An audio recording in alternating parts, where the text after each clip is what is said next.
অনেক দিন মাছ মাংস খেতে খেতে যারা বিরক্ত হয়ে গেছেন কিংবা একঘেয়েমি লাগছে তাদের জন্য আজকে আমি একটা সবজি রেসিপি নিয়ে আসছি। আসসালামু আলাইকুম বন্ধুরা, কেমন আছেন? আমি আজকে আপনাদের একটা সবজি রেসিপি দেখাবো। সবজিটা হচ্ছে চাল কুমড়া। আমি আজকে সর্ষে বাটা দিয়ে চাল কুমড়ার একটা সহজ রেসিপি দেখাবো। চলুন তাহলে এটাকে ছিলে বেছে আমরা পরিষ্কার করে নিই।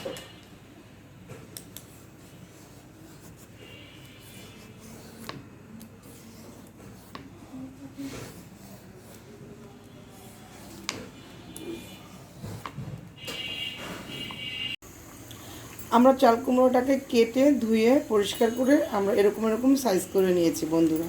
আপনারা এভাবেই সাইজ করে নেবেন সুন্দর করে। সাইজ করে আমি এবার এই এখানে গরম পানি করেছি। এই ফুটন্ত গরম পানিতে আমি একটু 1 চা চামচ লবণ অ্যাড করব। এটা এর মধ্যে এখন ফুটন্ত গরম পানিতে এটা যে আস্তে আস্তে দিবেন, খুব সাবধানে। এটা সিদ্ধ হতে কিছুক্ষণ ভাপ দিয়ে নেবেন। এই 10 মিনিটের মতন একটু ভাপ দিবেন, হালকা ভাপ দিলেই হয়ে যাবে।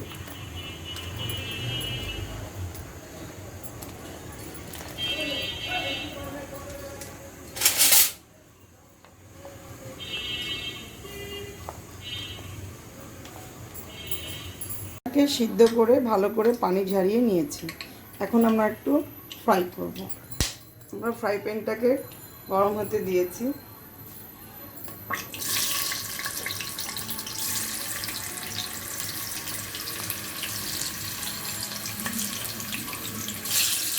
সুন্দর করে আস্তে আস্তে একে একে করে বন্ধুরা ফ্রাই করবেন, খুব সাবধানে।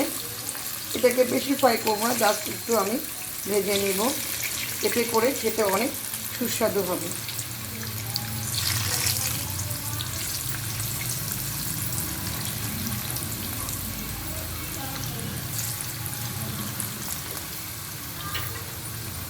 একটু আস্তে আস্তে করে আপনারা একটু ডিপ ফ্রাই করে নেবেন। আমরা এইভাবে সবগুলোকে ফ্রাই করে নিব। আমার সবজিগুলো ভাজা হয়ে গেছে। এখন আমি এটাকে ভুনা করব।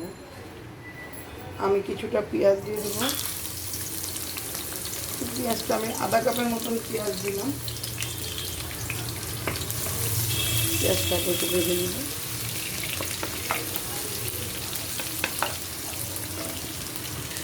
একটু লবণ অ্যাড করবো, যেহেতু আমি ভাজার সময় সিদ্ধর সময় লবণ দিয়েছি। অল্প একটু লবণ দিয়ে দেবো, হাফ চা চামচ। পেঁয়াজটাকে একটু নরম হওয়া পর্যন্ত ভেজে নেব।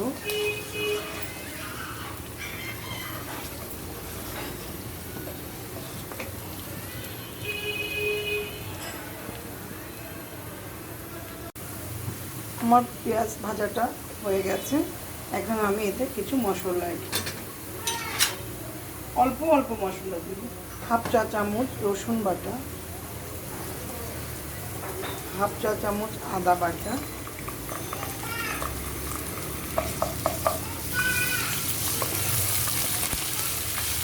একটু 2 মিনিটের মতন আদা রসুনের কাঁচা গন্ধটা ভেজে সরিয়ে দিব।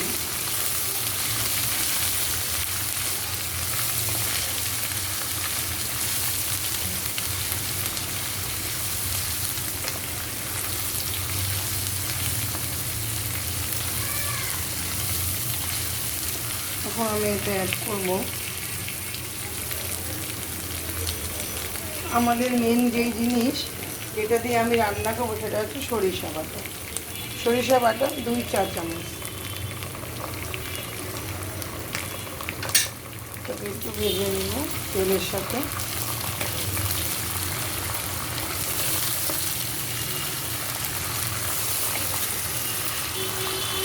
একটু পানি অ্যাড করব। সরিষাটা একটু একটু ভেজে নিব 2 মিনিটের মতো। আমার মশলাটা ভাজা হয়ে গেছে। আমি এখন কিছুটা হলুদের গুঁড়া এবং মরিচের গুঁড়া অ্যাড করব। হাফ চা চামচ মরিচের গুঁড়া, হালকা অল্প দিব কালারের জন্য। আমরা কাঁচা মরিচ অ্যাড করব পরে। হাফ চা চামচ হলুদের গুঁড়া, হাফ চা চামচ ধনিয়া,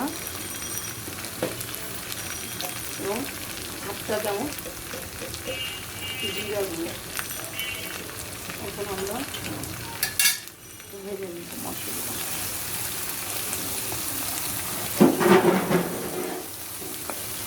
আর একটু পানি দিব।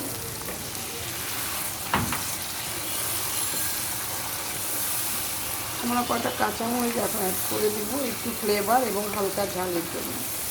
এতে কিন্তু বন্ধুরা বেশি মশলা লাগে না, একদম হালকা মশলার উপর করবেন, দেখতে খুব সুন্দর হবে এবং খেতেও ভালো হবে।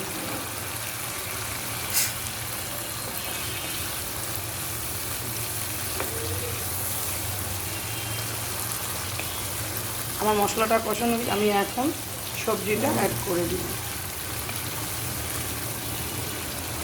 সবজিটা আমরা ভেজে তুলে রেখেছিলাম।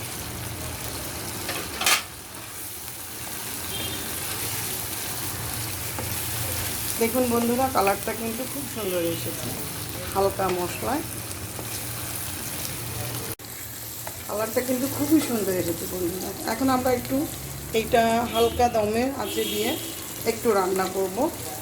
এখন আমরা একটু পানি অ্যাড করব। এই জাস্ট আমারটা তো সিদ্ধ করেছি, তারপরে ফ্রাই করেছি, এমনিতেই সিদ্ধ হয়ে গেছে। জাস্ট একটু গ্রেভি ঝোল ঝোল একটু মাখা মাখা রাখবো, এইটার জন্য আমি একটু পানি দিলাম সামান্য। এখন আমরা 5 মিনিটের মতন রান্না করব, রেখে দেবো। ব্যাস 5 মিনিট পরে ফিরে আসবো।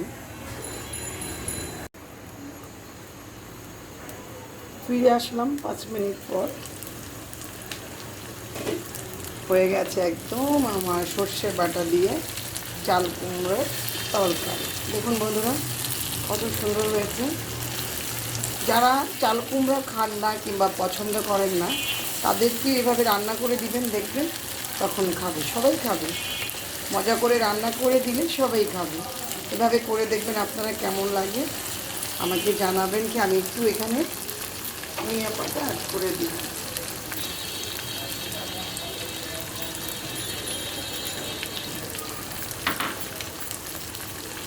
হয়ে গেল আমার দারুণ স্বাদের সর্ষে দিয়ে চাল কুমড়োর রেসিপি।